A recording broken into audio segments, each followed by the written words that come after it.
Vous avez voulu tout savoir sur la pronation, la supination et les chaussures du futur. Voici un tout petit reportage fait par des élèves de Saint-Louis à Orange. Je les remercie pour ce reportage et je vous le présente maintenant. Bonsoir à tous et bienvenue dans le journal de 20h. Nous allons vous présenter, dans le grand format de ce soir, le rôle de nos chaussures de sport sur nos performances sportives.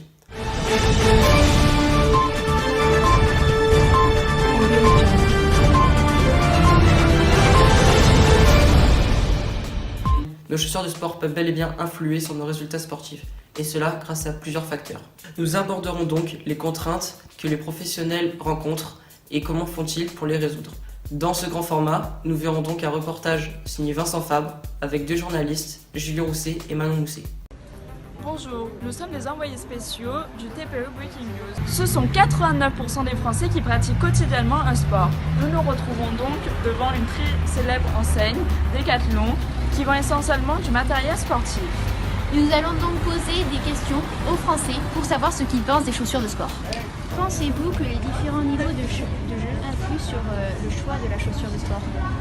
Oui, tout à fait. Alors, il me semble que quelqu'un qui va débuter le tennis aura tendance à prendre une chaussure donc pour débutants, c'est-à-dire une chaussure très souple, avec de l'amorti, soit assez légère, voilà, qui lui apporte du confort. A contrario, le pratiquant expert, lui, va choisir une chaussure qui va lui apporter beaucoup de maintien. Donc une chaussure plutôt rigide, qui va résister dans le temps, avec une semelle qui va bien résister à l'abrasion. Quelle est la structure spécifique d'une chaussure de tennis?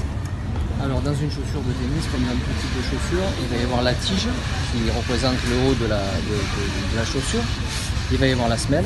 Donc la semelle, c'est pour tout ce qui est accroche. Donc quand on joue sur terre battue, quand on joue sur dur, on va avoir une semelle différente en fonction de la surface. La tige va jouer surtout au niveau du maintien, c'est-à-dire que sur les déplacements latéraux par exemple, une chaussure doit apporter de la rigidité, faire un maintien avec le pied et la cheville pour éviter les entorses, etc.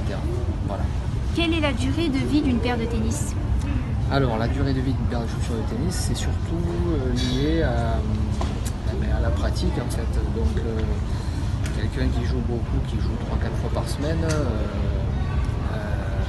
aura tendance à changer de chaussures entre 6 mois et 1 an, je dirais. Voilà. Dans tous les cas, je pense qu'il faut changer régulièrement pour conserver au maximum les propriétés de la chaussure, amorti, confort, etc.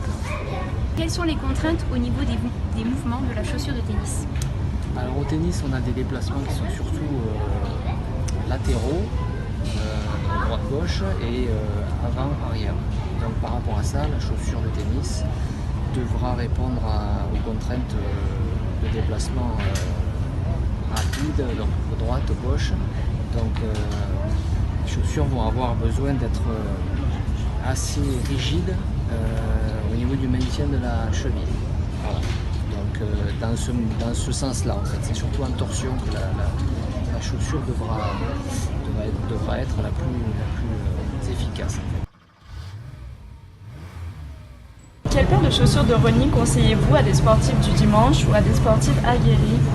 Les chaussures de running, comme la Kipron longue ou la fast. En fait, après, la différence, c'est que sur la longue, on passe plus sur de la longue distance.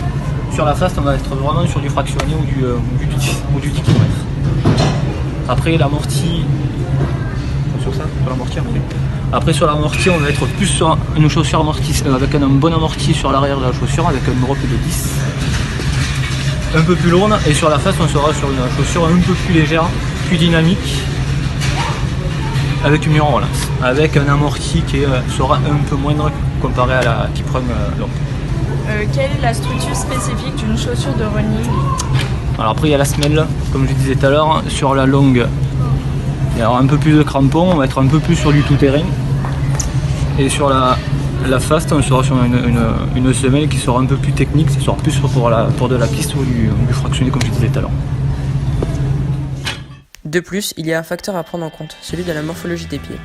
Tout d'abord, le premier type de pied est le pied pronateur.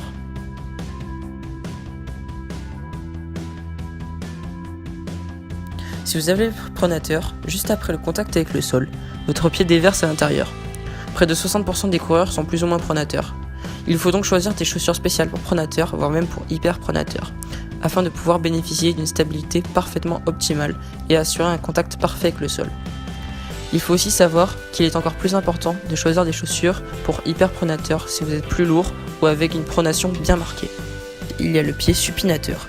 Donc si vous avez le pied supinateur, juste après le contact avec le sol, votre pied déverse, mais cette fois-ci vers l'extérieur. Les pieds supinateurs touchent environ 15% des coureurs, ce qui est faible par rapport aux pieds pronateurs. Si vous trouvez quelques difficultés pour trouver des chaussures pour supinateur, de nombreuses marques proposent de larges gammes de chaussures.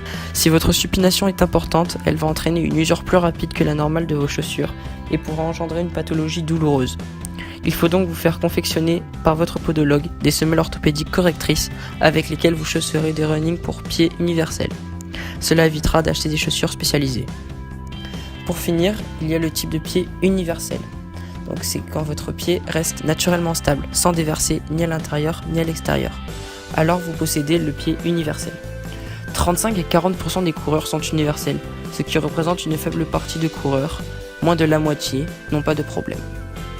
Il faut donc que vous choisissiez un modèle de chaussures pour pied universel, c'est-à-dire n'importe quel modèle de running, excepté celles spécialisées, afin de bénéficier d'une stabilité parfaitement assurée, dans la mesure où il reste presque toujours une légère pronation physiologique qui est la caractéristique naturelle du pied à la course. Nous allons voir qu'il existe différentes contraintes, en plus de celles de la morphologie des pieds. Il y a les forces et les mouvements de la chaussure par rapport au sol. Lors d'une course, l'interaction de contact entre le sol et la chaussure provient de la force qui résulte de l'action d'un objet sur un autre. Alors, le coureur doit tenir compte de certains facteurs qui s'appliquent sur lui et propres à son environnement. Il exerce et subit 4 types de forces. La première, la direction, souligne l'orientation de la force. La seconde, le sens, c'est vers où la force agit.